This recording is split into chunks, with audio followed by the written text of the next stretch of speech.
Бәріңізге сәлем. Сіздермен бүгін біз персиковый пирог жасайтын боламыз. Ол үшін бізге сары майымызға қантымызды саламыз. Жақсылап араластыратын боламыз. Енді араластырып болғаннан соң 3 жұмыртқа салып, оны да араластырамыз. Ал енді сүтімізді құямыз.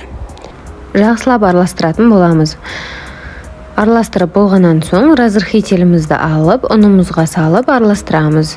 Және де оны аз-аздан сала отырып миксермен қозғайтын боламыз. Болғаннан соң біз қазір формамызға салатын боламыз. Оның үстіне персиктерімізді әсемдеп қойып шығамыз. Мен негізі барлығын көз мөлшерінде саламын.